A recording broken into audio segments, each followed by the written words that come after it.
ஒரு கப்பிள் இருக்காங்க. இவங்களோட பேரு மைக், அமாண்டா. இவங்க 2 பேருமே குழந்தைக்காக ரொம்ப நாளாவே வந்து ட்ரை பண்ணிட்டு இருக்காங்க. இப்போ இந்த நேரத்துலன்னு பார்த்து திடீர்னு அமாண்டாக்கு பிரைன் டியூமர் இருக்கிறதா வந்து தெரிய வருது.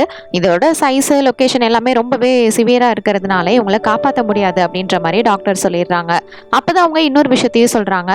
ரிவர் மைண்ட் அப்படிங்கிற ஒரு கம்பெனி வந்து ஒரு அட்வான்ஸ்டு டெக்னாலஜி வந்து உருவாக்கியிருக்காங்க. அது மூலியமா இதை வந்து சரி பண்ண முடியும் அப்படிங்கிற விஷயம் எனக்கு தெரிய வருது.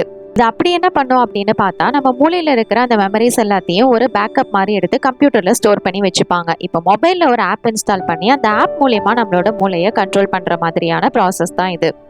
சர்ஜரி வந்து ஃப்ரீ தான். ஆனா மாசம் மாசம் நம்ம வந்து இதுக்கு பணம் கட்டி ஆகணும். இதுலயும் வேற வேற லெவல்ஸ் எல்லாம் இருக்கு. ஒவ்வொரு லெவலுக்கு ஏத்த மாதிரி அது வந்து வேலை செய்யும்.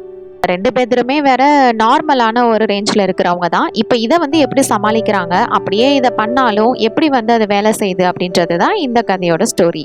2025ல ரிலீஸ் ஆன பிளாக் மிரர் காமன் பீப்பிள்.